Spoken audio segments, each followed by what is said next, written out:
আল্লাহ পাক রব্বুল আলামিন জানিয়েছেন ওয়ামিনান নাসি মান ইয়াবুদুল্লাহা আলা হারফিন। আল্লাহ পাক রব্বুল আলামিন জানিয়েছেন দুনিয়ায় এমন কিছু মানুষ আছে যারা ধর্মের কিনারায় দাঁড়িয়ে দাঁড়িয়ে ধর্ম পালন করে, ভিতরে ঢোকে না, একটা তীর একটা কিনারায় দাঁড়িয়ে থাকে। এই পর্যন্ত মনে রাখুন। আবার একটা আয়াত বলি, অথচ কোরআন শরীফের নির্দেশ হলো আল্লাহ পাক রব্বুল আলামিন জানিয়েছেন ইয়া আইয়ুহাল্লাযীনা আমানু। আল্লাহ পাক রব্বুল আলামিন জানিয়েছেন তোমরা যারা ঈমান এনেছো, পরকালকে যারা বিশ্বাস করেছো, জান্নাত জাহান্নামকে যারা বিশ্বাস করেছো, হাসরের ময়দানে আল্লাহ পাকের আদালতের সামনে দাঁড়াতে হবে, এই বিশ্বাস যারা করেছো, আমি আল্লাহ পাক রব্বুল আলামিন বলছি উদখুলু ফিস সিলমি কাফা।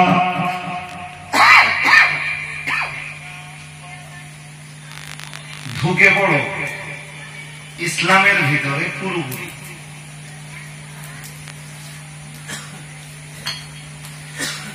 আল্লাহর দাবিটা দুনিয়ার কোন কাফেরের কাছে নয়, কোন জৈনের কাছে নয়, বৌদ্ধের কাছে নয়, কোন বেধর্মীর কাছে নয়। আল্লাহর কোরআনের এ দাবি হলো ঈমানদারের কাছে।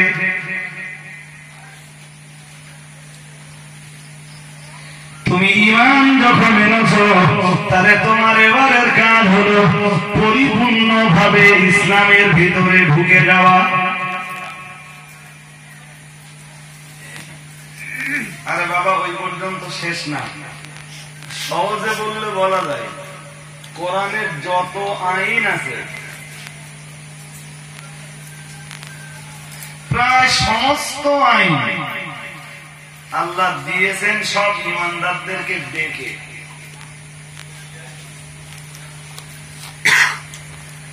সুদ খাওয়া যাবে না, ঈমানদারদের ডেকেছেন।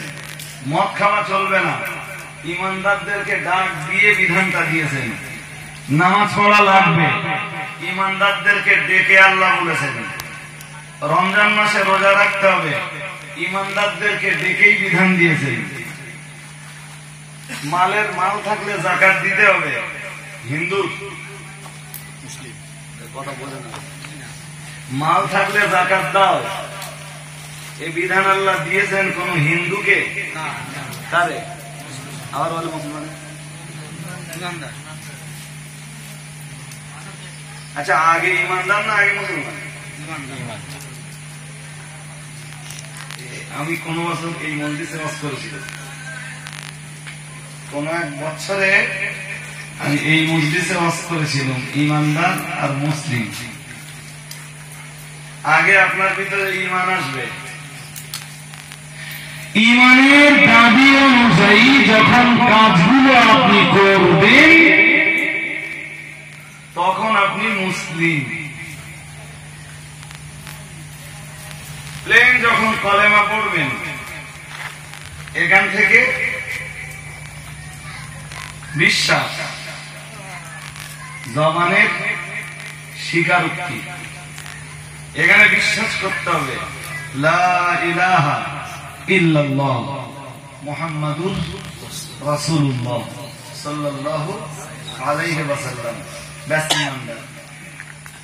কোন হিন্দু যদি বলে আমি মুসলমান হব, তার আমি ঈমানদার হব, আমি ঈমানের ভিতরে ঢুকবো, ইসলামের ভিতরে ঢুকতে চাচ্ছি, প্রথমে কি করতে হবে?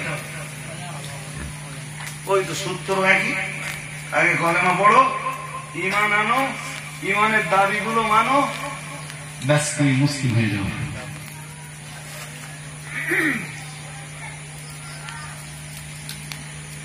দাবি একটাও মানিনি আমরা। এই জন্য অন্য আয়াতে আল্লাহ কোরআন শরীফে জানিয়ে দিয়েছেন ইন্নাল্লাযীনা ক্বালু রাব্বুনাল্লাহ। আল্লাহ পাক রব্বুল আলামিন জানিয়েছেন নিশ্চয়ই যারা পৃথিবীতে বলে আল্লাহ আমাদের রব, সুম্মা ইসতাকামু, তারপরে যারা এই কথাটির উপরে কায়েম হয়ে যায়, তাতানাসসালু আলাইহিমুল মালাইকা, ওরা যখন মরণ দ্বারে হাজির হয়, ওদের মরণের বিছানায়, মৃত্যুর বিছানায় আল্লাহ রহমতের ফেরেশতারা হাজির হয়ে যায়।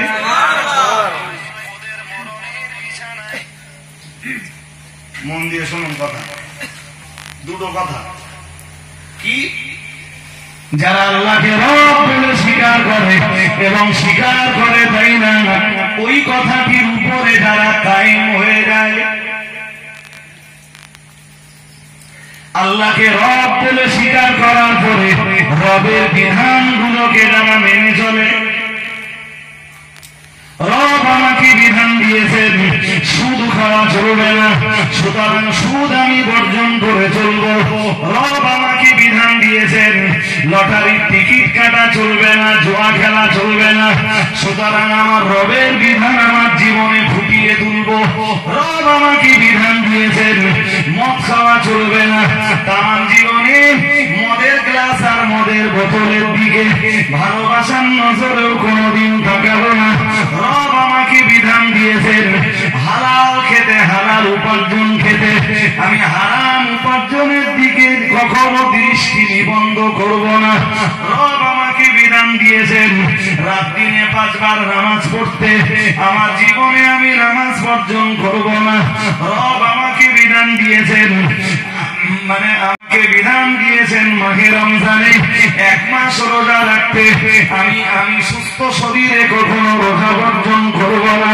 রব আমাকে বিধান দিয়েছেন আমার স্ত্রীকে পর্দা করাতে, আমার বিবিকে আমি পর্দায় রেখে দেব। আমার রবের বিধানগুলি আমি কখনো কখনো লঙ্ঘন করব না, অবমাননা করব না। আল্লাহ পাক রব্বুল আলামিন জানিয়েছেন আল্লাহকে রব বলে স্বীকার করার পরে যারা এই কথাটির উপরে কায়েম হয়ে যায়, আমি আল্লাহ পাক রব্বুল আলামিন বলছি তাতানাসসালু আলাইহিমুল মালাইকা, তাদের মৃত্যুর বিছানায় আল্লাহর রহমতের ফেরেশতা হাজির হয়ে যায়।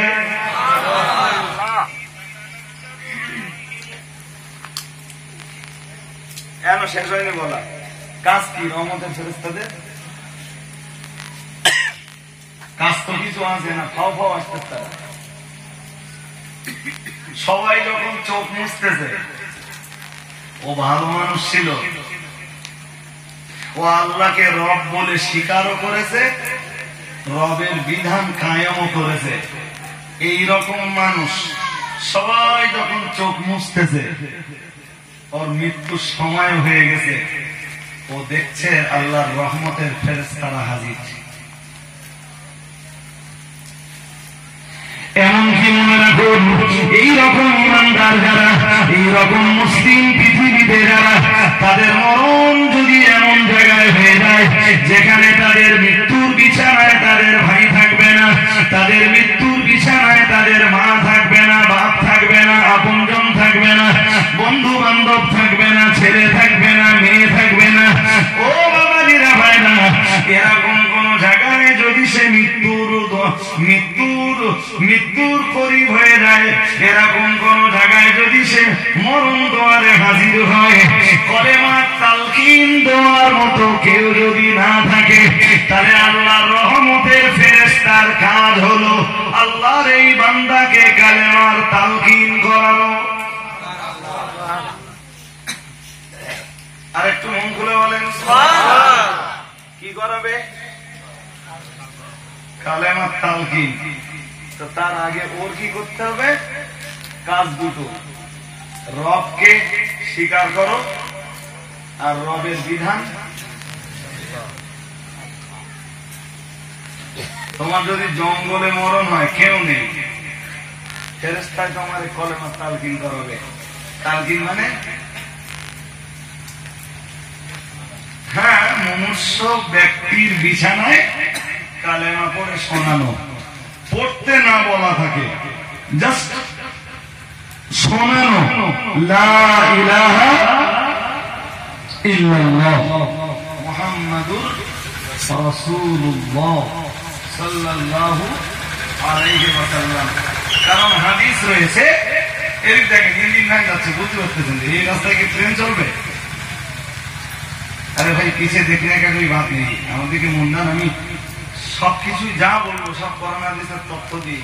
হাদিসে এসছে লাকিনু মাউতাকুম, কালেমার তালকিন দাও তোমাদের মুমূর্ষ ব্যক্তিদেরকে। পড়তে বলো না, নবীজি তাদেরকে পড়তে মানে পড়বার কথা যদি বলতেন তো নবী শব্দ আলাদা দিতেন। নবীজি বলতেন আকরিউ মাউতাকুম, পড়িয়ে দাও,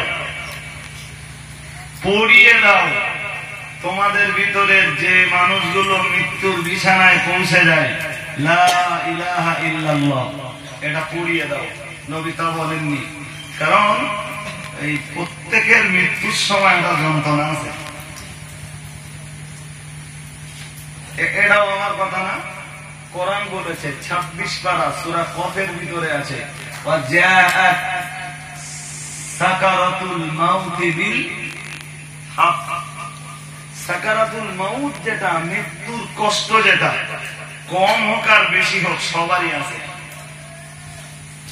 ওই সময় সে মৃত্যুর কষ্টের ভিতরে রয়েছে, তাকে কালেমা পড়তে বললাম, পড়লো তো না, উল্টে সে বলে দিলে পড়বো না, তাহলে ও জাহান্নামে যাবার রাস্তাটা পাকা হলো। তার চেয়ে বরং ভালো ওর মাথার কাছে বসে বা ওর মৃত্যুর বিছানায় বসে পড়ো লা ইলাহা ইল্লাল্লাহ। যদি ওর ভালো মনে হয় তো ওই একদিন ওই এক সময় শুনতে শুনতে পড়ে নেবে লা ইলাহা ইল্লাল্লাহু মুহাম্মাদুর রাসূলুল্লাহ সাল্লাল্লাহু আলাইহি ওয়াসাল্লাম। আর এইটা পড়ে যদি কারো মরণ হয়, নবী একদম রাস্তা তার জন্য পাকা করে দিয়ে বলেছেন ফাদাখালাল জান্নাতা।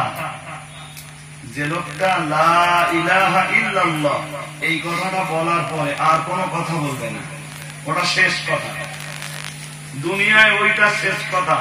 নবীজি বলেছেন ফাদাখালাল জান্নাতা, আল্লাহর জান্নাত তার নসিবে মঞ্জুর হয়ে যাবে। সুবহানাল্লাহ। তো আমাদের যা কাজ কাম ভাই সব করি, কিন্তু মুসলিম সমাজে সব আছে, কোরআন নেই, সব আছে, ইসলামী বিধান নেই, সব আছে, রবের বিধান নেই। আমি ওই যে একটা করছিলাম, আমার একটু ফিরে আসি। কোনটা?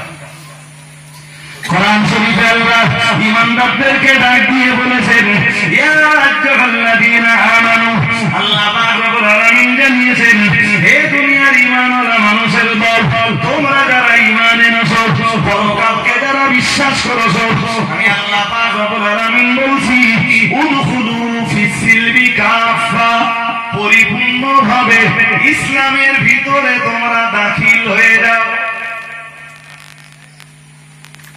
একটু একটু না, অর্ধেক অর্ধেক না, খানিকটা খানিকটা না, 3 ভাগের 2 ভাগ না, 50% না, 60% না, 80% না, 95% না, ইসলামের ভিতরে যদি ঢুকতে হয় কালেমা যারা পড়েছো, যদি মুসলিম বলে পরিচয় দিতে হয় তাহলে পুরোপুরি ঢুকে যাবে।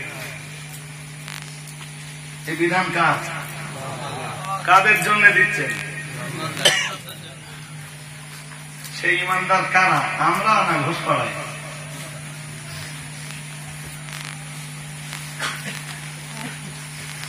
জি আর একটু মূল লাগান। এবার চলেন ওই আয়াতের শানে নজুলটা দেখি। শানে নজুল মানে অবতরণের প্রেক্ষাপট, আয়াতটা কেন নাযিল হয়েছে। ইহুদিদের একজন জবরদস্ত পণ্ডিত হযরত আব্দুল্লাহ বিন সালাম যখন কালেমা পড়লেন, ইসলামের তামাম বিধিবিধান সব মেনে নিলেন। আগে ইহুদি, এখন বিধিবিধান মেনে নিয়ে মুসলিম, এখন ইমানদার। তবে হযরত আব্দুল্লাহ বিন সালাম কালেমা পড়ার পরেও ইসলামের দুটো জিনিসকে তিনি মেনে নিতে পারেননি। অথবা বলা যায় কালেমা পড়ার পরেও তার ভিতরে ইহুদিদের দুটি রীতি বিরাজ করছিল। ইহুদিদের দুটো নিয়ম কালেমা পড়ার পরেও তার ভিতরে ছিল। মুসলমানদের জন্য সবচেয়ে ভালো দিন কোনটা?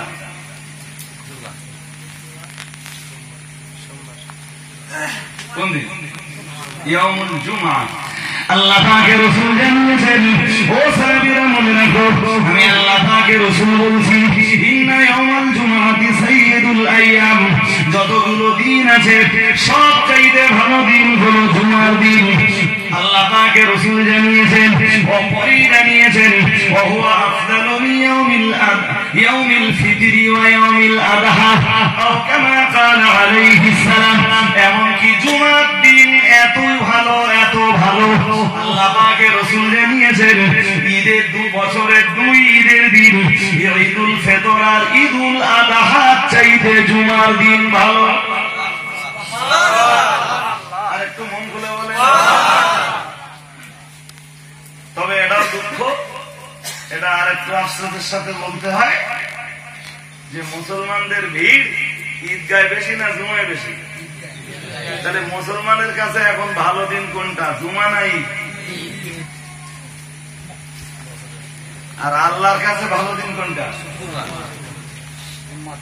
মুসলমান উল্টে নেছে নিজেদের সুবিধার জন্য। নামাজের সময় দল করে, নামাজের সময় মাছের কাঁটায়, নামাজের সময় চাষবাসের কাজে, নামাজের সময় স্কুলে ছাত্রদের পড়াচ্ছে, নামাজের সময় আদালত চলছে, নামাজের সময় অন্য অন্য কাজ কামে ব্যস্ত। কি চ্যাম্পিয়ন করে কোরআন বলেছে 28 পারা সূরা জুমা। আমি গোড়ায় এই আয়াতটাই পড়েছিলাম। তো এই সূরা জুমার যেখানটা পড়েছি শেষ পর্যন্ত যদি আজকে যা সময় পাবো তাতে কুলাবে না। তবে তখন বলে নেই, কোরআন শরীফে আল্লাহ ঈমানদারদেরকে ডাক দিয়েছেন, ইয়া আইয়ুহাল্লাযীনা আমানু। আল্লাহ পাক রব্বুল আলামিন জানিয়েছেন, হে দুনিয়ার ঈমানওয়ালা মানুষের দল। খুব মন দিয়ে, মনের কান দিয়ে শুনলে বুঝতে পারবেন। দেখেন আবার আল্লাহ বিধান দেওয়ার আগে ঈমানদারদেরকে ডাকতেছেন, তোমরা যারা ঈমান এনেছো, আমার এই বিধানটা তোমাদের জন্য। যাদের ঈমান নেই এই বিধান তাদের জন্য না। ইয়া আইয়ুহাল্লাযীনা আমানু, হে ঈমানদারের দল, আমি আল্লাহ পাক রব্বুল আলামিন বলছি, ইযা নুদিয়া লিস-সালাতি মিন ইয়াউমিল জুমআ। জুমার দিনে যখন আযান হয়ে যায়, নামাজের জন্য যখন নিদা দেওয়া হয়, নামাজের জন্য যখন আযান দেওয়া হয়, আওয়াজ দেওয়া হয়, নামাজের জন্য যখন ডাকা হয়, আমি আল্লাহ পাক রব্বুল আলামিন বলছি, ফাসআউ ইলা যিকরিল্লাহ। দেরি করো না, নামাজের দিকে রওনা দাও। যদিও সরাসরি নামাজের কথা আসেনি, এসে ফাসআউ ইলা যিকরিল্লাহ, আল্লাহর জিকিরের দিকে ধাবিত হও। আর আল্লাহ সবচাইতে বড় জিকিরের নাম হলো, বলে জুমার দিন ওই যে আমরা তো শুধু নামাজ পড়িনি, খুতবাটাও শুনি তো। কিছু মুসলিম আছে তাদের খুতবা লাগে না, তারা টাইম ধরে যায়, 12:40 42 খুতবা শেষ, তারপর নামাজ শুরু হবে, 40-এর আগে মসজিদে যাবেই না। জুমার দিন মসজিদে যাওয়াটা শুধু নামাজের জন্য না, ওদিন খুতবাটাও নামাজের জুস অংশ, খুতবাটাও নামাজের একটা পাঠ, খুতবাটাও জিকির। তাফসীরকাররা তাই লিখেছেন, আল্লাহ এই জন্য নামাজের কথা দেননি, কারণ ওদিন খুতবাও আছে, খুতবাটাও জিকির, নামাজটাও জিকির। তবে খুতবার চাইতে বড় জিকির হলো, ভালো করে মাথায় ধরুন, আল্লাহ পাক রব্বুল আলামিন জানিয়েছেন, ইযা নুদিয়া লিস-সালাতি। আল্লাহ পাক রব্বুল আলামিন জানিয়েছেন, যখন তোমাদেরকে নামাজের জন্য আযান দেওয়া হয় ইয়াউমিল জুমাতি জুমার দিনে ফাসআউ ইলা যিকরিল্লাহ তোমরা আল্লাহর জিকিরের দিকে ধাবিত হও নামাজের দিকে ধাবিত হও খুতবার দিকে ধাবিত হও মসজিদের দিকে তখন এগিয়ে যাও ও বাবাজিরা ভাইরা আল্লাহ পাক পরে আবার বিধান দিলেন ওয়াদারুল বায়আ আল্লাহ পাক রব্বুল আলামিন বললেন ও বান্দা মনে রাখো আযান হয়ে যাওয়ার পরে যদি ব্যবসার আঙিনায় থাকো তোমার ব্যবসার কাজ ছেড়ে দাও তুমি যদি জল করে মাছ ধরার কাজে থাকো তোমার মাছ ধরাটা তুমি বন্ধ করো যদি চাষবাসের কাজে থাকো অবিলম্বে চাষবাস বন্ধ করে দাও আল্লাহ পাক রব্বুল আলামিন বিধান দিয়েছে তুমি যদি দোকান পাতে থাকো তোমার দোকান বন্ধ করে দাও তুমি যদি দুনিয়ার যে প্রান্তে যে কাজেই থাকো না কেন তোমার দিন যখন নামাজের সময় হয়ে যায় নামাজের জন্য যখন আযান দেওয়া হয় তোমার পার্থিব জীবনের দুনিয়াবি জীবনে তামাম কাজ বন্ধ করে দিয়ে তুমি আল্লাহর জিকিরের দিকে ধাবিত হও। তোমার এই জল করের কাঁটা বন্ধ করো, জি মাছ ধরা বন্ধ করো, কেনা বেচা বন্ধ করো, আদালত বন্ধ করো। আগে নামাজ হবে, তারপর আদালত ওপেন হবে। আগে আল্লাহর হক, তারপর মানুষের হক। সারাদিন তো আল্লাহ বলেননি যে তুই তোর কিচ্ছু করতে দেবো না, সবসময় আমার সাজদায় পড়ে থাক। বলেছেন কোথাও? যদি একটা লোক রাত দিনে 5 ওয়াক্ত নামাজ পড়ে তো কত সময় যাবে? 24 ঘন্টা। ফজরে 4 রাকাত, জোহরে 12 রাকাত, আসরে 8 রাকাত, আমরা পড়ি 4 রাকাত, মাগরিবে 3 রাকাত, এশায় 17 রাকাত। কিন্তু সচরাচর আমরা পড়ি কত? 13 রাকাত।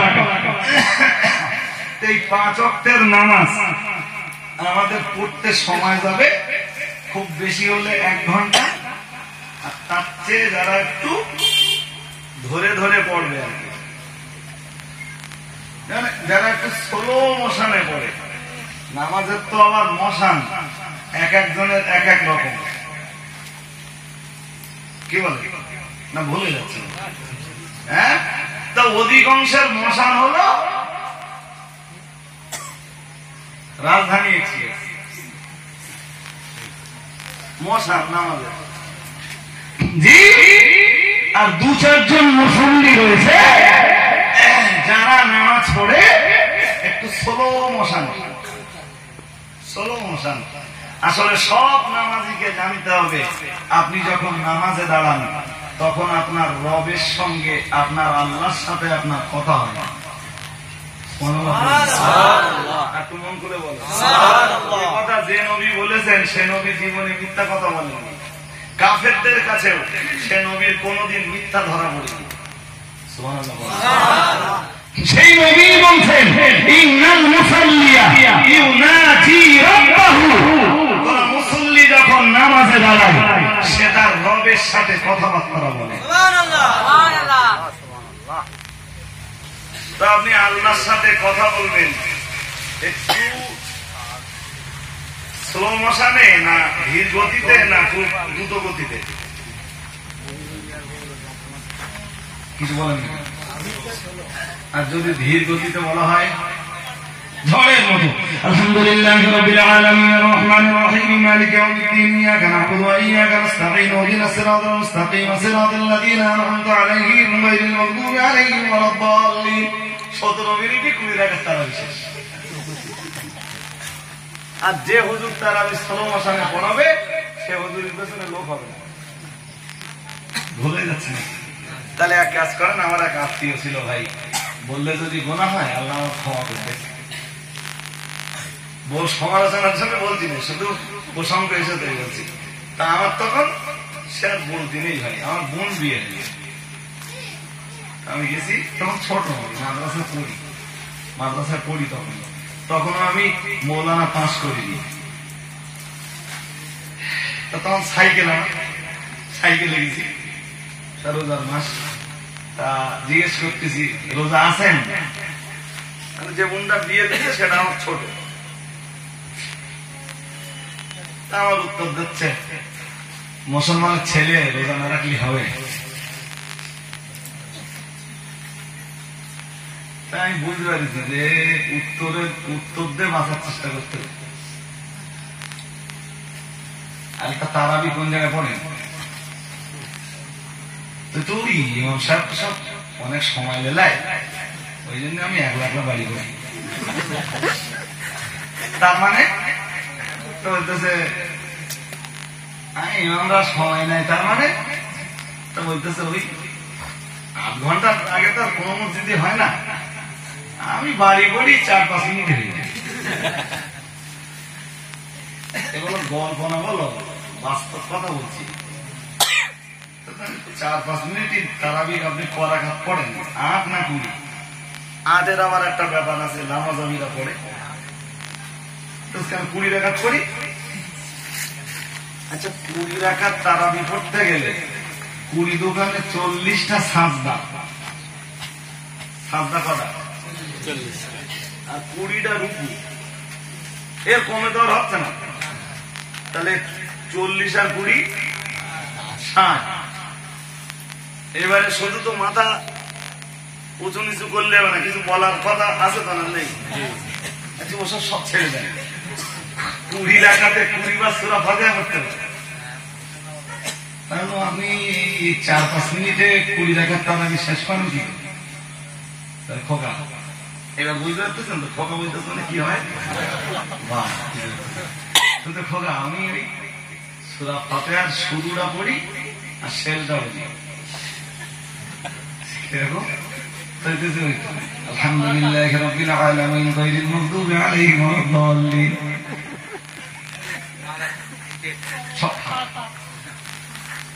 আমি ছোট্ট করে বলেছি আরে মাজায় যেরকম ফাঁকা আপনার সব এরকম থাকে। ওরে সব বোনাস যে হুজুর একটু তারাবি স্লো পড়বে। আরে আমি নিজে পরীক্ষিত, আমি নিজে লোকের কথা কি বলবো? আমার তারাবি পড়াতেছে, তা আমার তারাবিতে লেগে গেছে 1 ঘন্টা।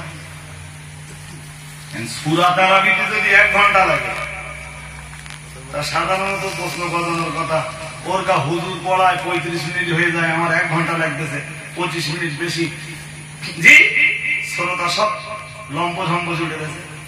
সেদিন কিছু না বললো, কেউ কেউ বলেছে হুজুর যদি আবার আসে এমন জন তারাবি না পড়তে।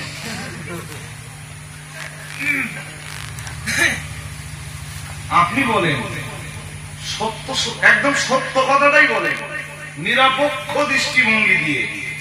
আমরা নামাজের জায়গায় যত ব্যস্ত, এত ব্যস্ত, পৃথিবীর অন্য আর কোথাও আছি না?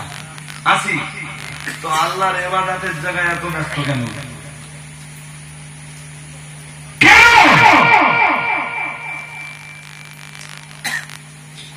অথচ হাদিস শরীফে এসেছে আল্লাহ পাকের রাসূল জানিয়েছেন, ও আমার সাহাবীরা মনে রাখো, কোন মুসল্লি যখন নামাজ পড়ে সে যেন নামাজে দাঁড়িয়ে দাঁড়িয়ে আমার রবের সঙ্গে কথা বলে, সে যেন তার রবের সঙ্গে কথা বলে, তার আল্লাহর সঙ্গে নামাজে কথোপকথন হয়। শুধু তাই নয়, নবী আমার আরো জানিয়েছেন আনতাবুদাল্লাহ কান্নাকা তারাহু, যখন তুমি নামাজে দাঁড়াবে এমন ভাবে তুমি নামাজ আদায় করো যেন তুমি তোমার আল্লাহকে দেখতে পাচ্ছ। যে আল্লাহর জন্য তুমি নামাজে দাঁড়িয়েছো, এমন ভাবে নামাজ পড়ো তোমার আল্লাহকে যেন তুমি দেখতে পাচ্ছ। ফাইলাম তাকুন তারাহু ফাইন্নাহু ইয়ারাকা, যদি তুমি আল্লাহকে না দেখতে পাও, দেখা সম্ভব তোমার পক্ষে নয়, তাহলে অন্তত এই বিশ্বাসটা তুমি করো, তুমি আল্লাহকে না দেখতে পেলেও নিশ্চয়ই তোমার আল্লাহ তোমাকে দেখতে পাচ্ছেন। একটু মন খুলে বলেন, আল্লাহ আমাকে দেখছেন আর আমি তলবাল করতেছি, ছটফট করতেছি, আমার নামাজ আল্লাহর দরবারে ইলাহি পর্যন্ত পৌঁছাবে। কথা বলেন, দুনিয়ার যে কোনো জায়গায় যান, আপনার কাজের জন্য যাবেন, ছটফট করবেন, কাজ উদ্ধার হবে। তাহলে শুধু মসজিদে যে এইটা হয় না, জি ভাই, কে করবে কে করবে না তার কাছে থাক। আজকে যখন আমার ওয়াজ শুনছেন, যে মানুষগুলো শুনছেন, আমি আপনাদের এই হাত না পা দুটো জড়িয়ে ধরে বলবো যে নামাজের জায়গাতে ভক্তি আনুন, ভালোবাসা আনুন, মহব্বত আনুন, দুরাকাত পড়ুন, ভালোবাসার সঙ্গে পড়ুন, স্লো মোশনে পড়ুন। আরে বাবা, হাদিস শরীফে এসেছে, একটা হাদিসে এসছে, রাসূলুল্লাহ বলেছেন সূরা ফাতিহা আল্লাহর অর্ধেকটা আর বান্দার অর্ধেকটা। কার কার? তার মানে আলহামদুলিল্লাহি রাব্বিল আলামিন আর রহমানির রহিম মালিকি ইয়াউমিদ্দিন ইয়্যাকা না'বুদু ওয়া ইয়্যাকা নাস্তাঈন। এতক্ষণ ধরে যা করলেন সব আল্লাহর জন্য। কার জন্য? আল্লাহ। এবার আপনি বলতেছেন ইহদিনাস সিরাতাল মুস্তাকিম সিরাতাল লাযীনা আন'আমতা আলাইহিম গায়রিল মাগদুবি আলাইহিম ওয়ালাদ-দাল্লিন। শুনেন, সময় থাকলে সূরা ফাতিহার তাফসীর করতুম। আজকে সময় নেই। আবার কখনো সময় টময় হলে কিংবা আসলে উঠবার আগে স্মরণ করে দেবেন যে হুজুর সূরা ফাতিহার তাফসীরটা একটু বলেন দিন। আমি খুব ভালো জানি না, তবুও অন্তত চেষ্টা করব যে সূরা ফাতিহার ভিতরে কি আছে। হয়তো একটা মজলিসও হবে না পুরোপুরি, তবু যতদূর হয় করে যাবো ইনশাআল্লাহ। আল্লাহ কবুল করুন, বলেন আমিন। আরো একবার বলেন আমিন। এই প্রথম দিকটা ওই যেখানে পড়তে পড়তে আটকে গিয়েছিলাম ওই পর্যন্ত আল্লাহ, আর ওর পর থেকে সব। তার মানে এতক্ষণ যা করেছেন আল্লাহর জন্য, আর এবারে যেটা চাইছেন, এবারে আপনি যেটা চাইছেন সব নিজের জন্য। ওই জন্যে সম্ভবত ওটা হাদিসে কুদসি আল্লাহ নিজেই বলেছেন যে সূরা ফাতিহার অর্ধেকটা আমার আর অর্ধেকটা আমার বান্দা। একটু মন খুলে বলেন। ওই পর্যন্ত শেষ না, আর একটা হাদিসে এসছে, প্রসিদ্ধ হাদিসে, যে বান্দা যখন সূরা ফাতিহার একটা করে আয়াত পড়ে, তো একটা আয়াত শেষ হলে আল্লাহ তার জবাব দেয়। আপনি এবার মশানটা একটু চেঞ্জ করুন। আলহামদুলিল্লাহি রাব্বিল আলামিন আলহামদুলিল্লাহি রাব্বিল আলামিন আর রহমানির রহিম মালিকি ইয়াউমিদ্দিন ইয়্যাকা না'বুদু ওয়া ইয়্যাকা নাস্তাঈন ইহদিনাস সিরাতাল মুস্তাকিম সিরাতাল লাযীনা আন'আমতা আলাইহিম গায়রিল মাগদুবি আলাইহিম ওয়ালাদ-দাল্লিন।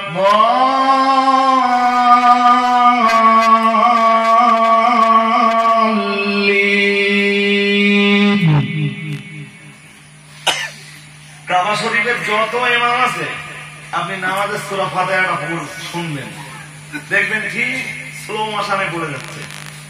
একটা করে আয়াত শেষ হচ্ছে, ছেড়ে দিচ্ছে, আবার পরের আয়াত পড়ছে। এই আপনি যখন বললেন আলহামদুলিল্লাহি রাব্বিল আলামিন, আল্লাহ জবাব দিচ্ছেন, বান্দার জবাব দেয় আল্লাহ, হামিদানি আব্দি, আমার বান্দা আমার প্রশংসা করল। সুবহানাল্লাহ। একটু খুশি হয়ে বলবেন। আবার আপনি পরের আয়াতটা পড়বেন, আল্লাহ আবার আপনার জবাব দেবেন। শুধু আপনি পড়িয়ে যাবেন, জবাবটা নেবেন না। তারাবিতে একদমে সূরা ফাতিহা শেষ। তো আমিও পড়েছিলাম, একটু পড়তেছিলাম, কথা বলো। আর এই বাড়ি বাড়ি সর্বরাত্রি খতম হয়, সে খতমে জিতে না। ঘন্টায় 5 পারা, ঘন্টায় 5 পারা, আর নইলে 12 পাড়ায় শেষ।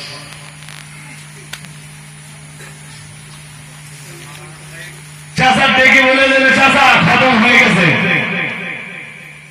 এটা দাউদ নবীর উম্মতের মতো চালাকি, আর ওই চালাকির কারণে দাউদ নবীর উম্মতদেরকে 70,000 উম্মতকে আল্লাহ বাদর বানিয়ে দিয়েছিলেন। নাউযুবিল্লাহ। আর তুই জোর কর না, এই চালাকির জন্য, চালাকি অন্য কিছু না। জি, সে বলবার সময় নেই, যেটা বলতে বলতে এত দূর এসেছি। শুধু দাবি আপনাদের কাছে বাবা, এই যারা নামাজে যান না, নামাজে আপনাদের যাওয়া লাগবে। আর যে ব্যস্ততা ত্রস্ততা সব ছেড়ে আল্লাহর জন্য একটু সময় দেন, আল্লাহর জন্য একটু সময় দেন, আল্লাহর ইবাদতে সময় দেন। কবরে তো যাওয়া লাগবে, তা আপনি কি নিয়ে যাবেন? অনেকটা বলে ফেলেছি। জি, কোন দিনটা ভালো? শেষ হয়ে গেছে আয়াত পড়া। আল্লাহ দিকে ধাবিত। আমার কথা শুনছেন নাকি না? আমার অন্য মানুষ হয়ে গেছে। ওই আয়াত করছিলাম 28 পারা সূরা জুমা। فسعوا إلى ذكر الله وذروا البيع। আল্লাহ পাক রব্বুল আলামিন জানিয়েছেন, তুমি আল্লাহর জিকিরের দিকে ধাবিত হয়ে নাও। তোমার কাজ কাম তুমি বর্জন করো, তোমার ব্যবসা বর্জন করো, মার্কেট বর্জন করো, চাকরি বাকরি বর্জন করো, অফিস আদালত আপাতত সব কিছু ছেড়ে দিয়ে আমি আল্লাহ আমার জিকিরের দিকে ধাবিত হও। ওই মহান আল্লাহ জানিয়েছেন, যালিকুম খায়রুল লাকুম ইন কুনতুম তা'লামুন। আল্লাহ পাক রব্বুল আলামিন জানিয়েছেন, ও বান্দা, তোমার মনে হতে পারে নামাজের চাইতে তোমার জলকর বড়, তোমার মনে হতে পারে আল্লাহর ইবাদত আল্লাহর জিকিরের চাইতে তোমার চাকরি বড়, তোমার অফিস আদালত বড়, তোমার নামাজের চাইতে তোমার ব্যবসা বাণিজ্য বড়, নামাজের চাইতে তোমার তিজারাত বিজনেস বড়, তোমার মনে হতে পারে নামাজের চাইতে তোমার দুনিয়াবি পার্থিব অন্যান্য কাজকামের মূল্য বেশি। কিন্তু আমি আল্লাহ পাক রব্বুল আলামিন বলে দিলাম, যালিকুম খায়রুল লাকুম ইন কুনতুম তা'লামুন। আল্লাহ পাক রব্বুল আলামিন জানিয়েছেন, এ ব্যাপারে আমার ফয়সালা হলো, তোমার ব্যবসা বাণিজ্য কাজ কাম সবকিছু অপেক্ষা নিশ্চয়ই তোমার জন্য আমি আল্লাহ আমার জিকিরটাই ভালো। একটু মন খুলে বলেন। তবে আল্লাহ ওই যে আজানুলি ডেকে নিয়েছেন, আর কি বলেছেন? সন্ধ্যা পর্যন্ত সেজদায় পড়ে থাকো, বলেননি, পরেই বলেছেন, পরে فإذا قضيت الصلاة فانتشروا في الأرض। আল্লাহ পাক রব্বুল আলামিন জানিয়েছেন, যে মুহূর্তেই জুমার নামাজ হয়ে যায় আমি আল্লাহ পাক রব্বুল আলামিন জানিয়ে দিলাম, ফান্তাশিরু ফিল আরদ। আমি আল্লাহ আমার জমিনে তুমি ছড়িয়ে পড়ো। আমি আল্লাহ পাক রব্বুল আলামিন বলে দিলাম, জুমার নামাজের হক হুকুক আদায় করে তুমি আমার জমিনে ছড়িয়ে পড়ো। ফান্তাশিরু ফিল আরদ ওয়াবতাগু মিন ফাদলিল্লাহ। আল্লাহ পাক রব্বুল আলামিন জানিয়েছেন, এবং আমি আল্লাহ বলছি আমার অনুগ্রহ অনুসন্ধান করো। তার মানে তুমি হালাল রুটি সন্ধান করো। এবার আমার প্রশস্ত জমিনে ছড়িয়ে পড়ে আমার তুমি হালাল রুটি তালাশ করো। আল্লাহ পাক আবার জানিয়েছেন, ওয়াকুল্লাহ। তবে এই রুটি তালাশ করতে যেও তুমি আমার স্মরণটা ভুলে যেও না। এর মানে কি জানেন? রুটি তালাশ করবা, আমার স্মরণ ভুলে যেও না। এখানে স্মরণের মানে হলো আমার আইন ভুলে যেও না, হারামের সঙ্গে মিশিয়ে ফেলো না। ব্যবসা করবা, হালাল ভাবে করো, ফাঁকিবাজি করো না, চিটিংবাজি করো না, দাগাবাজি করো না, হারাম পয়সা উপার্জন করো না। নামাজের পরে আমার জমিনে ছড়িয়ে পড়ো, আর আমার আইন সামনে রেখে হালাল রুটি সন্ধান করো। তবে ওই হালাল রুটি খেয়ে যখন আমার ইবাদত করবা, লাআল্লাকুম তুফলিহুন, আশা করা যায় পরকালে সফলতা, মুক্তি, জাহান্নাম থেকে নিষ্কৃতি, আর আল্লাহর জান্নাত তোমার নসিবে কবুল হয়ে যাবে। সুবহানাল্লাহ। আর একটু মন করে বলুন সুবহানাল্লাহ। তবে কি আপনাদের অসুবিধা হচ্ছে নাকি? শুনতেছেন? আলহামদুলিল্লাহ। জি, এদিক 12টা সুই। আমি এমনি শুরু করেছিলাম যে 12টায় শুরু করার সময় বলেছিল 12টা পর্যন্ত আমাদের ফার্স্ট টার্গেট। এখন ক মিনিট বাকি আছে? 10-11 মিনিট। তা আর একটুখানি হবে না? পরে আবার বলবেন না হুজুর 12টা বলে বেশি হয়েছে। ঠিক আছে, জি, আর একটুখানি নেন। এখনো ওই একটা কথা জিজ্ঞেস করে তার উত্তর এখনো দেয়নি। সবচাইতে ভালো দিন জুমার দিন। আব্দুল্লাহ বিন সালামের কথা বলছিল, মনে আছে? হ্যাঁ, ইসলামে দাখিল হওয়ার পরে আব্দুল্লাহ ইবনে সালাম কোরআনের तमाम বিধান মেনে নিয়েছেন, সবগুলো অক্ষরে অক্ষরে পালন করেছেন। ইবনে সালামের, আব্দুল্লাহ ইবনে সালামের ঘাটতি দুটো জায়গায়। ইহুদিদের দুটো রীতি, দুটো নীতি তখনও আব্দুল্লাহ ইবনে সালাম ছাড়তে পারেননি। কটা রীতি? দুটো। এক, ইহুদিদের কাছে সবচাইতে ভালো দিন ছিল শনিবার। কোন দিন?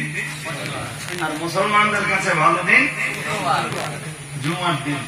আব্দুল্লাহ বিন সালাম কলেমা পড়লেন, কিন্তু ইহুদিদের ওই শনিবার ভালো দিন, ওই দিনটার কথা ভুলতে পারলেন না।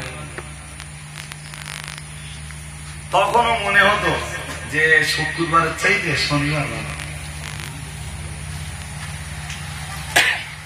এটা একটা ত্রুটি।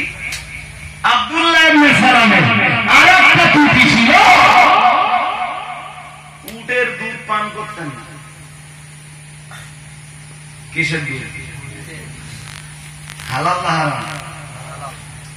আমরা পান করিনি যদিও, তবু হালাল তো। হালাল, একদম পাকা হালাল, নো ডাউট হালাল।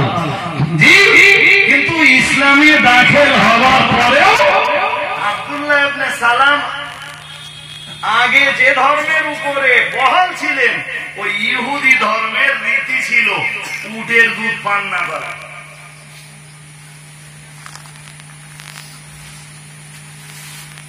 কটা হলো? দুটো। খুব মন দিয়ে শুনুন এবার। এই দুটি কারণে আব্দুল্লাহ ইবনে সালাম কালেমা পড়ার পরেও, এই দুটি কারণে কোরআন শরীফের এই আয়াতটা নাযিল হলো। কোন আয়াত? কোরআন শরীফে মহান আল্লাহ জানিয়েছেন, ইয়া আইয়ুহাল্লাযীনা আমানু, আল্লাহ পাক রব্বুল আলামিন জানিয়েছেন, হে দুনিয়ার ঈমানওয়ালা মানুষের দল, আমি আল্লাহ পাক রব্বুল আলামিন বলছি, উদখুলু ফিস-সিলমি কাফা, পরিপূর্ণভাবে ইসলামের ভিতরে দাখিল হয়ে যাও। ইসলাম কবুল করার পরে, ঈমান গ্রহণ করার পরে উটের দুধ তুমি পান করবে না। ওটা হলো ইহুদিদের রীতি।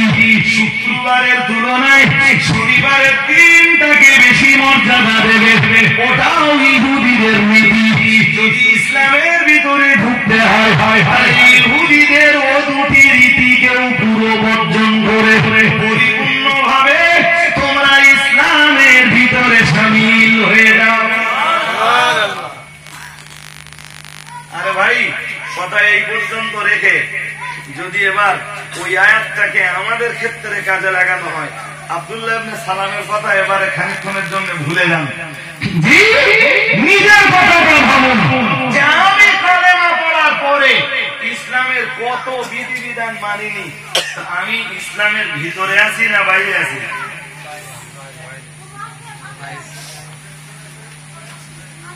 ইসলামের ভিতরে ঢুকিনি, আসি ধর্মে, তবে ধর্মের কিনারায়।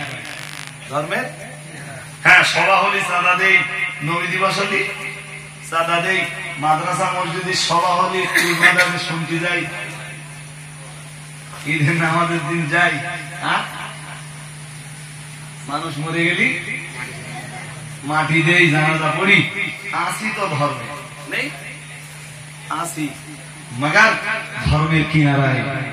আমি শুরুতে বলছিলাম যে একটাই অসম্ভব। কোরআন শরীফে মহান আল্লাহ জানিয়েছেন, ওয়ামিনান নাসি মান ইয়াবুদুল্লাহ আলা হারফিন, আল্লাহ পাক রব্বুল আলামিন জানিয়েছেন, পৃথিবীতে এমন কিছু মানুষ আছে যারা ধর্মের কিনারায় দাঁড়িয়ে দাঁড়িয়ে ধর্ম পালন করে। আল্লাহ পাক রব্বুল আলামিন পরেই জানিয়েছেন, ফাইন আসাবাহু খায়রুন ইতমানিনা বিহি, আর ধর্ম পালন করে যদি লাভবান হয়, ধর্ম যদি তার চলার পথে অন্তরায়না সৃষ্টি করে, ধর্ম যদি তার চলার পথে বাধা সৃষ্টি না করে, মনে মনে বড় আনন্দ পায়। আল্লাহ রাব্বুল আলামিন জানিয়েছেন, ওই আসাবাতুহু ফিতনাতুন ইনকালাবা আলা ওয়াজহিহি, আর ধর্মের কিনারায় দাঁড়িয়ে যারা ধর্ম পালন করে ওদের পরের নীতি হলো ওই আসাবাতুহু ফিতরাতুন ইনকালাবা আলা ওয়াজহিহি। আল্লাহ পাক রব্বুল আলামিন জানিয়েছেন, আর ধর্ম যখনই ওদের চলার পথে বাধা সৃষ্টি করে সঙ্গে সঙ্গে ইনকালাবা আলা ওয়াজহিহি। আল্লাহ পাক রব্বুল আলামিন জানিয়েছেন, সঙ্গে সঙ্গে ধর্ম থেকে ওরা চেহারাটা ঘুরিয়ে নেয়।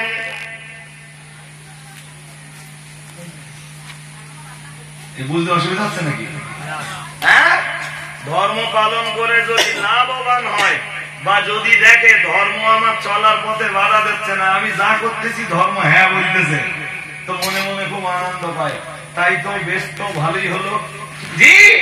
আর যদি ধর্মটা চলার পথে বাধা দেয়, ধর্ম থেকে চেহারাটা ঝট করে ঘুরিয়ে দেয়।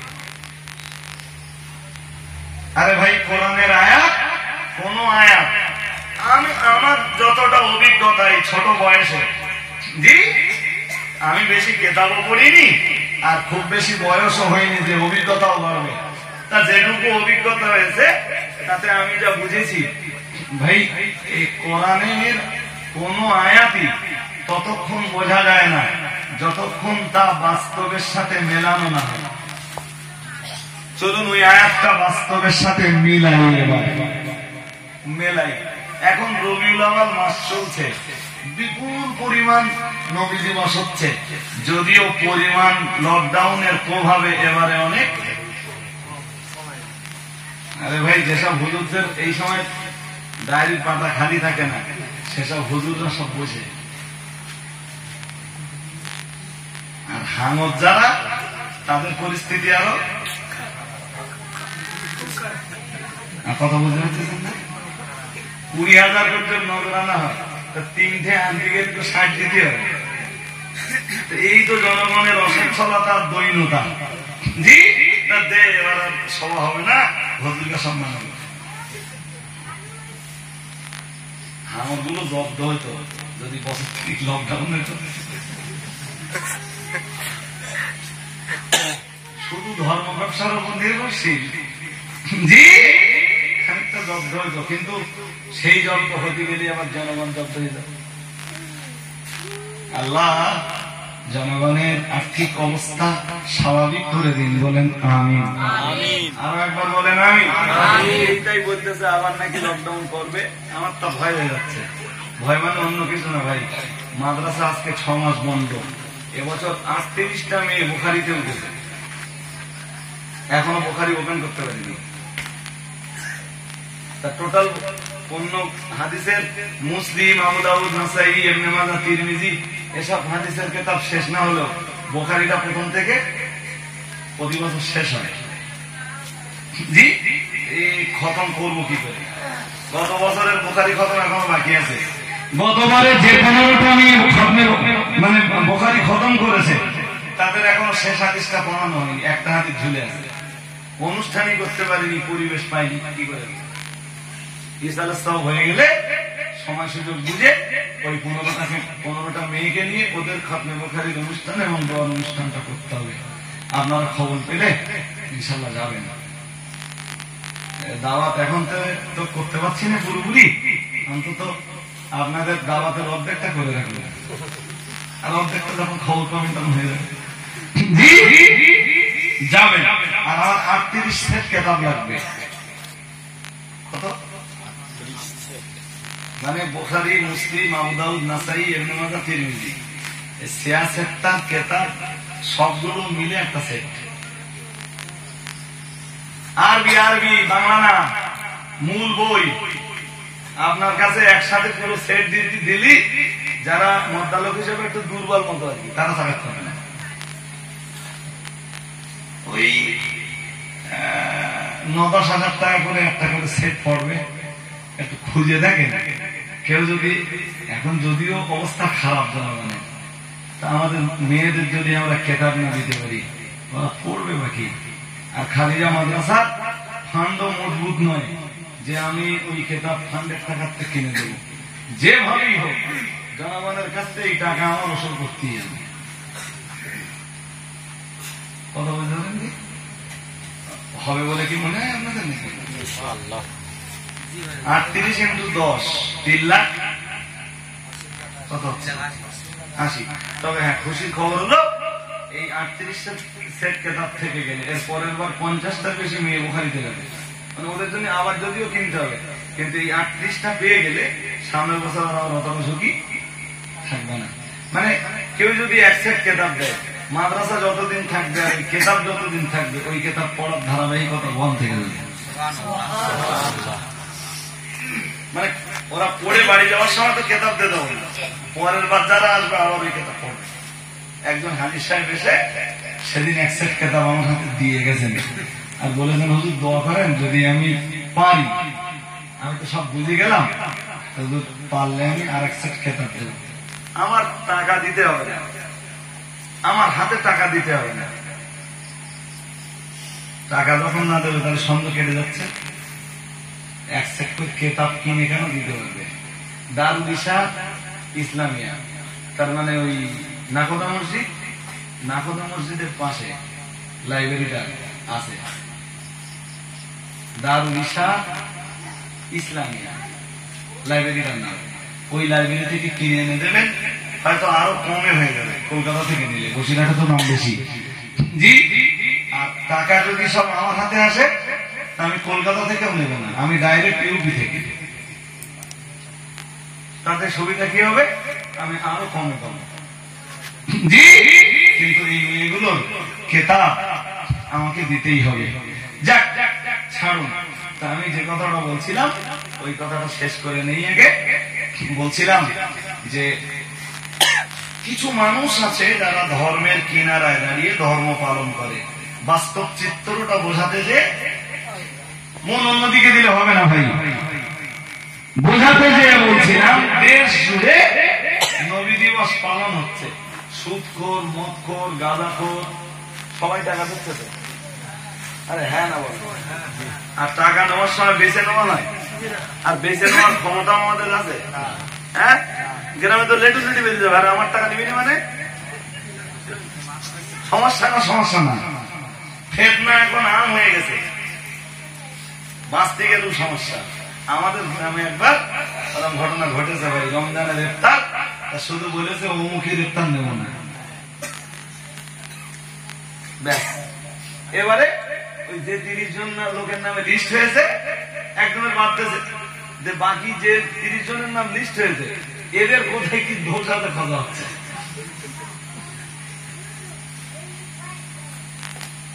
কথা কি বুঝতে পারতেছেন? ও না করে বাবা, দেখছে যখন দে। তবে সবার কাছে অনুরোধ, ধর্মের কাজে কেউ কখনো হারাম টাকা দেবেন না। যদিও হারাম আর হারাম মিশে গেলে কোনটা হালাল আর কোনটা হারাম, বসিরহাট হুজুরের বাঁচা মারা এইটা বোঝার জন্য বসিরহাট হুজুরের বাঁচা মারার বাঁশটা বলবেন। ঢাকা শহরের বাঁচা মারার বাঁশ বসিরহাট হুজুর বাঁশ করেছিলেন।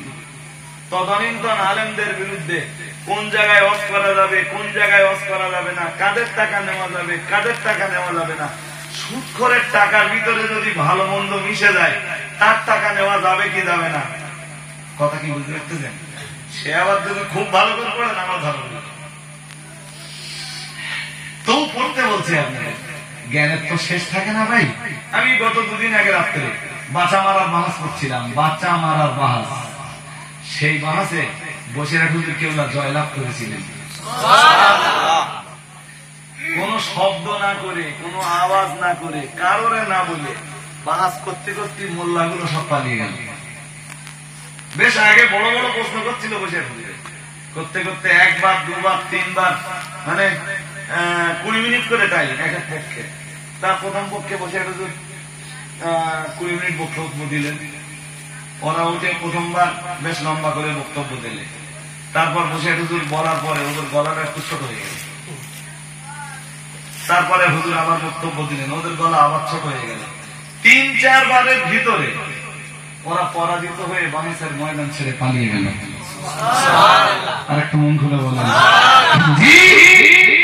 তাই বলছিলাম যেহেতু সব শ্রেণীর মানুষের টাকা নয়, তার ছেলেরা, কমিটির ছেলেরা ঘুরতে ঘুরতে ঘুরতে ঘুরতে সুদখোরের কবলে পড়ে যায়। যে বলছে আমরা নবীজি বল দিচ্ছি, তা আপনার কাছে ছিলাম 500 টাকা চাঁদা নিয়েছি। তা লোকটার জবাব দিচ্ছে, আরে বাবা এখানকার কথা বলছি না, ফর এক্সাম্পল উদাহরণ। তা সুৎখর লোকটা বলতেছে হ্যাঁ তোরা নবী দিবস দিচ্ছিস, তোর গাও নবী আমার নবী,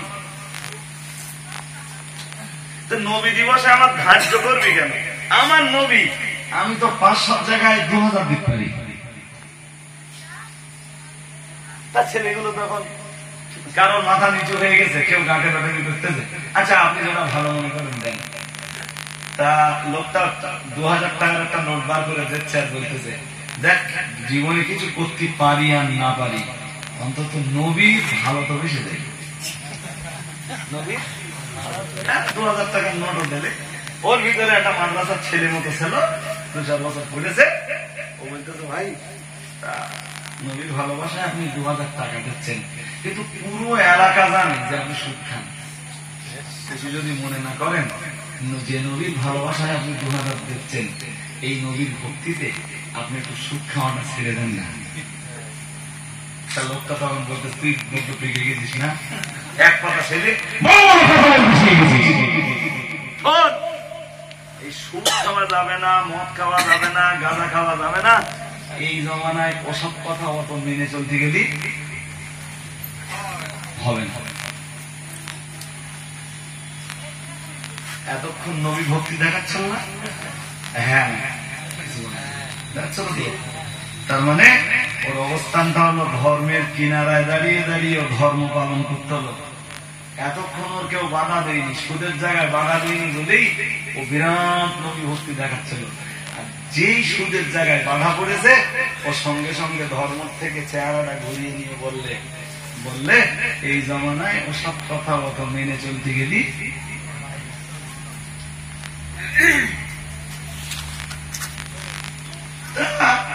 চিন্তা ভাবনা বিবেচনা গবেষণা করে দেখেন, ধর্মের কিনারায় দাঁড়িয়ে ধর্ম পালন করবেন না ধর্মের ভিতরে ঢুকে ধর্ম পালন করবেন, কোনটা? আরে অধিকাংশ মানুষের আজকে কন্ডিশনটাই। যদি মা বোনদের কথা বলা হয়, যেসব মায়েরা যেসব বোনেরা আজও সমিতি করতেছে, শুনতেছেন আপনারা নাকি? যারা আজও সমিতি করছে, মহিলা সমিতি করা মা বোনদের ভিতরে নামাজি আছে না নেই? হ্যাঁ, তাহলে যে নামাজ পড়তেছে ও তো ধর্ম করতেছে, আবার সুদ খাচ্ছে। নিট ফলাফল এটাই দাঁড়ালো যে ওই মা, ওই চাচি, ওই ভাবি, ওই বোন, ওই খালামা, ওই ফুম্মা ও ধর্ম করছে, কিন্তু ধর্মের ভিতরে ঢুকতে পারেনি। ও ধর্মের একটা কিনারা এখনো দাঁড়িয়ে আছে। যেই ধর্ম চলার পথে বাধা দিচ্ছে, সঙ্গে সঙ্গে কোরআনের সেই সব থিওরি গুলো থেকে ও চেহারা ঘুরিয়ে নিচ্ছে। যেই বলা হচ্ছে সুদ আল্লাহ হারাম করে দিয়েছে, চাচি নামাজ পড়ো কেন? তাহলে নামাজ আল্লাহ ফরজ করতেছে। তা চাচি যে আল্লাহ নামাজ ফরজ করে দিয়েছে, সেই আল্লাহই তো সুদ হারাম করে দিয়েছে। তুমি সুদটা খাচ্ছ খোকা। এই আমাদের যা গরিবতা, তোমার কাছে টাকা চালে কিছু দেবো নাকি তুমি? আমি ওয়াজ করতেছি কোন একটা জায়গায়, সম্ভবত ভবানীপুর নদীর ওপারে ওয়াজ করতে করতে সুদের বিরুদ্ধে খুব বলা বললাম। পর্দা থেকে মেয়েরা আওয়াজ দিচ্ছে, আর মেয়েদের আওয়াজ আমি স্টেজে বসে শুনতে পাচ্ছি। তার মানে কি আমার ভয়েসের চেয়ে তার ভয়েস বেশি। ওখান থেকে আওয়াজ দিচ্ছে ভবানীপুর নদীর ওপারে, জি বলছে হুজুর তো চাকরি করে, হুজুরের তো সংসারে অভাব নেই। আঙ্গা মতন অভাব থাকলে হুজুর কাপড় সমিতি করবে।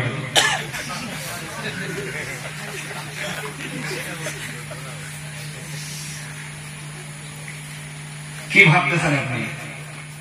হ্যাঁ, ওটাই কোরআন শরীফে আল্লাহ বলেছেন, পৃথিবীতে কিছু মানুষ আছে ধর্মের কিনারায় দাঁড়িয়ে ধর্ম পালন করে, ধর্ম যদি তার চলার পথে বাধা না দেয়, তখন মনে মনে খুব আনন্দ করে আমি ধার্মিক, আমি ধার্মিকা।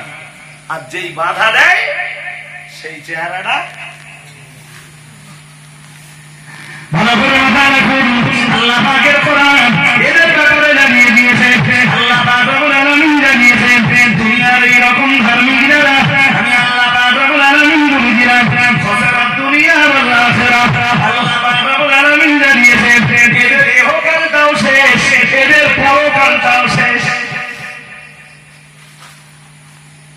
ইহকাল শেষ কেন? পরকাল শেষ ওটানে বুঝলুম, ইহকাল শেষ কেন? আরে বাবা, ইহকাল শেষ এই জন্যে আল্লাহর বিধান থেকে মাথা ঘুরিয়ে, আল্লাহর বিধান থেকে চেহারা ঘুরিয়ে নিয়ে কেউ কোনোদিন দুনিয়াবী জীবনে শান্তি পাবে না। তার সংসারে অশান্তি বাঁধিয়ে দেবার দায়িত্ব কার? আমার কথা বলে দেয় নাকি? আরে কেউ যদি আল্লাহর আইনের গোলামি না করে, আল্লাহর আইন থেকে যদি চেহারা ঘুরিয়ে নিয়ে শান্তির সন্ধান করে, জি আল্লাহ দায়িত্ব নিয়ে বলেছেন, আল্লাহ দায়িত্ব নিলে সে দায়িত্ব ফেল হবে? জোর করে বলেন। কোরআন শরীফে 16 পারা। আপনাদের অসুবিধা হচ্ছে নাকি? আল্লাহ পাকের কোরআন জানিয়েছে, ফামান ফারাদা আন যিকরি ফাইন্না লাহু মাঈশাতান দানকা। আল্লাহ পাক রব্বুল আলামিন জানিয়েছে, বান্দা তুমি মনে রাখো, আমার আইন যদি তোমার ভালো না লাগে, আমার বিধান যদি তোমার ভালো না লাগে, নামাজ পড়া যদি তোমার ভালো না লাগে, রোজা রাখা যদি তোমার ভালো না লাগে, মাল থাকলে যাকাত দেওয়া যদি তোমার ভালো না লাগে, হজের যোগ্য ব্যক্তি হওয়ার পরে হজ করা যদি তোমার ভালো না লাগে, আমি আল্লাহ পাক সুদের বিরুদ্ধে আয়াত নাযিল করেছি। এরপরেও যদি সুদ খাওয়া তোমার ভালো লাগে, আমি মদের বিরুদ্ধে বিধান দিয়েছি। মদ খাওয়াটা যদি তোমার ভালো লাগে, আমি জেনার বিরুদ্ধে আয়াত দিয়েছি। জেনা করাটা যদি তোমার কাছে ভালো লাগে, এক কথায় আমি আল্লাহ, আমার বিধান যদি তুমি জলম ছেড়ে দাও, আমার আইন থেকে যদি চেহারা তুমি ঘুরিয়ে নাও, আমি আল্লাহ পাক রব্বুল আলামিন বলে দিলাম, দুনিয়ার যে মানুষগুলো আমি আল্লাহ আমার বিধান থেকে নিজেদের চেহারা ঘুরিয়ে নেয়, আমি আল্লাহ পাক রব্বুল আলামিন বলছি, ফাইন্না লাহু মাঈশাতান দানকা। ওরা দুনিয়ায় যতই সুখ শান্তি খোঁজার চেষ্টা করুক না কেন, আমি আল্লাহ ওদের জীবন ব্যবস্থাকে সংকীর্ণ করে দেব। তুই চেষ্টা করবি শান্তি খুঁজবার আমার আইনের মাথায় লাথি মেরে, আর তোর সংসারে অশান্তি বেড়ে যাওয়ার দায়িত্বটা আমি আল্লাহর কুদরতি কবজায়। তোর ক্ষমতা যদি থাকে, আমি আল্লাহ আমার বিরুদ্ধে লড়াই করে তুই সংসারে শান্তি আনবি। ওর প্রথম ফলাফল কি হবে জানেন? ওর প্রথম ফলাফল হলো বউ কথা শুনবে না। কথা শুনতে পাচ্ছেন নাকি? ওর প্রথম ফলাফল বউ কথা শুনবে না। ওর দ্বিতীয় ফলাফল ছেলে মেয়ে অবাধ্য হবে। ওর পরিবারের সদস্যরাই ওর বিরুদ্ধে যুদ্ধ ঘোষণা করবে। যাদের ঘরে টাকা আছে, ফ্রিজ আছে, এসি আছে, আলমারি আছে, শোকেস আছে, 1.5 লাখ টাকা দামের খাট আছে, মোজাইক করা বাড়ি আছে, সব আছে, মুসলমান বলে পরিচিত হওয়ার পরও আল্লাহর আইন নেই, আল্লাহর সংবিধান নেই, আল্লাহর বিধান নেই। ঘুরে আপনি সংবাদ নিয়ে দেখেন যে তারা পারিবারিক ভাবে সুস্থ নয়। ওই আমরা দূর থেকে দেখি যে মোজাইক করা বাড়ি, জি এসি, ঘরের ভিতরে এসি আছে, কি শান্তিতে আছে। খোঁজ নিয়ে দেখেন অবস্থা খারাপ।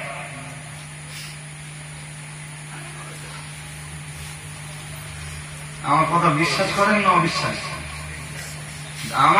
আমার অবিশ্বাস হতে পারে, কিন্তু কোরআনে মিথ্যা কথা আছে? আছে। আল্লাহ দায়িত্ব নিয়ে বলেছেন, ফাইন্না লাহু মাঈশাতান দানকা। ওর জীবন ব্যবস্থা আমি সংকীর্ণ করে দেবই। ওর জীবন ব্যবস্থা শুধু না, ওর কবরও আমি সংকীর্ণ করে দেব। ওই আয়াতের তাফসিরে মুফাসসিররা দুটো কথা লিখেছেন। প্রথম কথা হলো ওর জীবন সংকীর্ণ হয়ে যাবে, দ্বিতীয় কথা ওর কবর সংকীর্ণ হয়ে যাবে। আমাদের মতো হুজুর হযরতরা যে দোয়া করলেও কিছু ওই দোয়া করে আসার তাই আসতেছি, কিন্তু ওর ভেতরে কি হচ্ছে দেখতে পাচ্ছি। ভালো করে মাথায় রাখুন, অজামিয়া লম্বা করবো না। আল্লাহ পাক রব্বুল আলামিন জানিয়েছেন, ফাইন্না লাহু মাঈশাতান দানকা। একদিকে তার জীবন ব্যবস্থা সংকীর্ণ হয়ে যাবে, আমি তার সংসারে গৃহযুদ্ধ লাগিয়ে দেব। ও বাবাজিরা ভাইরা,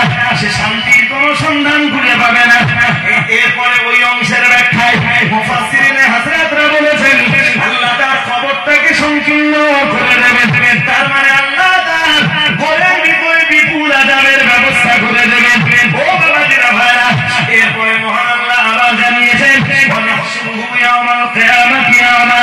আমি আল্লাহ পাক রব্বুল আলামিন বলছি এগুলো একটা হলো দুনিয়ায় আর একটা হলো কবরে। এরপরে আল্লাহ জানিয়েছেন ওয়া নাহশুরুহু ইয়াউমাল কিয়ামাতি আমা।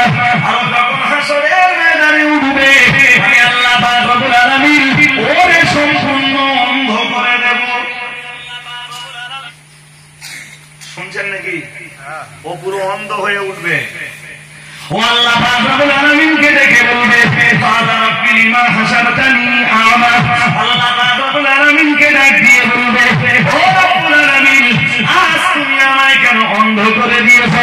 আল্লাহ আমি তো দুনিয়ায় অন্ধ ছিলাম না, ওয়াকাদ কুনতু বাসীরা। ও রব্বুল আলামিন দুনিয়ায় তো আমি দেখতে পেতাম, আল্লাহ দুনিয়ায় তো আমার চোখ ছিল, আল্লাহ আমি আজ কেন অন্ধ হয়ে গেলাম? আমার আল্লাহ পাক রব্বুল আলামিন বলবেন ওয়ালা কাযালিকা আতাতকা আয়াতুনা ফানাসিতাহা ওয়া কাযালিকাল ইয়াওমা তুনসা। আল্লাহ পাক রব্বুল আলামিন বলবেন ও আমার বান্দা শোনো, দুনিয়ার জমিনে আমার আয়াতগুলো তোমার কাছে এসেছিল, আমার কোরআনের বিধানগুলো তোমার কাছে এসেছিল, আমার কোরআনের বিধানগুলো তুমি জানতে পেরেছিলে, আমার দেওয়া নামাজের বিধান, রোজার বিধান, হজের বিধান, যাকাতের বিধান, সুদ খাওয়া চলবে না, ঘুষ খাওয়া চলবে না, মদ খাওয়া চলবে না, লটারি কাটা চলবে না, জুয়া খেলা চলবে না, যে ধরনের জুয়াই হোক না কেন চলবে না। এই বিধানগুলি সব তোমার কাছে পৌঁছেছিল, কোরআনের আলো পেয়েছিলে, তুমি হাদিসের আলো পেয়েছিলে। এরপরে তুমি কোরআন হাদিসকে জনম জেনে দিয়ে তুমি আর মাটিতে অন্ধের মতো চলেছিলে। সেদিন তুমি আমার আইনের কথা ভুলে গিয়েছিলে, আমার বিধান, আমার সংবিধানের কথা ভুলে গিয়েছিলে। ও বান্দা মনে রাখো, তুমি আর যেমন আমার বিধান, আমার সংবিধানের কথা ভুলে গিয়েছিলে, আমার আইনের কথা যেমন ভুলে গিয়েছিলে, ওয়াকাযালিকাল ইয়াওমা তুনসা। আজ আমি আল্লাহ ঠিক সেইভাবেই তোমার কথা ভুলে গেছি। নাউযুবিল্লাহ বলবেন, একটু জোর করে বলেন। সুতরাং এই যেটুকু শুনছেন এইটুকু ওয়াজ বাবা ভুলে যান না। ভুলে যান না মানে জীবনে ফুটিয়ে তুলুন, নইলে ফলাফল ভালো হবে না। ওই মাদুন সাহেব বলছিলেন টর্চ লাইট, জি এই জ্ঞানের টর্চ লাইট যিনি যতটুকু তৈরি করতে পেরেছেন, অন্তত টর্চ লাইটটা মেরে আলোর রাস্তাতে চলুন। কোরআন শরীফের 15 পারা, একদম শেষ বেলায় আর একটা আয়াত দিয়ে বক্তব্য শেষ করছি। 15 পারা সূরা বনী ইসরাঈলের একটা আয়াতে আছে ওমান কানা ফি হাযিহি আ'মা ফাহুয়া ফিল আখিরাতি আ'মা। আল্লাহ বলেছেন এই পৃথিবীতে যে অন্ধ থাকবে আমি আল্লাহ তাকে হাসরের মাঠে অন্ধ বানিয়ে তুলব। তার মানে কি এই দুনিয়ায় যে দেখতে পায় না ওই কি হাসরে অন্ধ হবে না? দুনিয়ায় যে লোকটার কাছে কোরআনের, যে লোকটার সামনে কোরআনের আলো, হাদিসের আলো স্পষ্ট, কোরআন হাদিসের আলো দেখতে পাওয়ার পরেও যে লোকটা অন্ধ সেজে অন্ধের মতো চলেছে, জি আল্লাহ বলেছেন ফাহুয়া ফিল আখিরাতি আমা, আমি পরকালে ওরে অন্ধ বানিয়ে দেব। ও দুনিয়ায় যেমন আমার কোরআনের রাস্তা, আমার নবীর হাদিসের রাস্তা দেখতে পাইনি, আমি আল্লাহ পরকালে ওরে এমন অন্ধ বানাবো ও নাজাতের রাস্তা, জাহান্নাম থেকে মুক্তির রাস্তা আর জান্নাতের রাস্তা তেমন দেখতে পাবে। বলেন দেখতে পাবে? আজকে কারোর যদি মনে হয় যে হুজুর এসব যা বলেছেন এসব একটা সত্যি না, তাহলে আমার এই 1.5 ঘন্টা ধরে বকা পুরো বেকার যাবে। আর যা বকেছি সব কোরআন হাদিসের আলো দিয়েই, কোরআন হাদিসের বাইরে একটাও বলিনি। আর যদি বলে থাকি তো বাস্তব বিশ্ব আর চিত্রটা মিলিয়ে দেওয়ার জন্য বলেছি। জি ওটা তফসির কারকরাও তফসিরের কেতাবে করেছিল। আমার কথা কি বুঝতে পারতেছেন? ওটা তফসির কারকরাও করেছেন, বোঝানোর জন্য উদাহরণ এনেছেন যাতে কোরআনের আয়াতটা সহজে। আরে আল্লাহ নিজেও তো কোরআন শরীফে করেছেন, করেননি? কিছু বলছেন করেননি? কোথায় আছে? কোন জায়গায়? শেয়ার জানিয়ে না। হ্যাঁ, কোরআনের এক জায়গায় না, দুই জায়গায় না, দৃষ্টান্ত দিয়েছেন, নিজে উদাহরণ দিয়েছেন, উদাহরণ দিয়ে মানুষকে বুঝিয়েছেন। তো উদাহরণ দেওয়ায় কোনো আপত্তি নেই বাবা। রাসূলুল্লাহ সাহাবীদেরকে উদাহরণ দিয়ে বোঝাতেন। সুবহানাল্লাহ বলেন। আরেকটু মন খুলে বলেন। লম্বা নয়, মাদ্রাসার ব্যাপারে দুটো কথা বলবো, তার আগে আসুন সালাম পড়ে নিই। ইয়া নবী সালাম।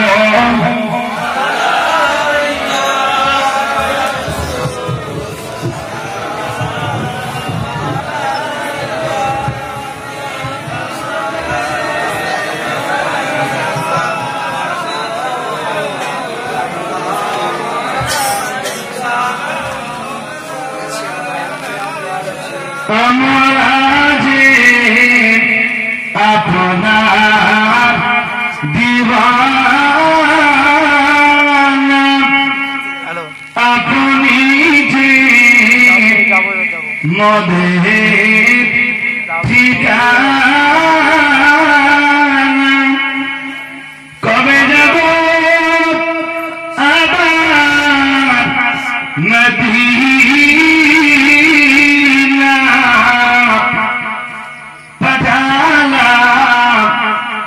সালামে নজরা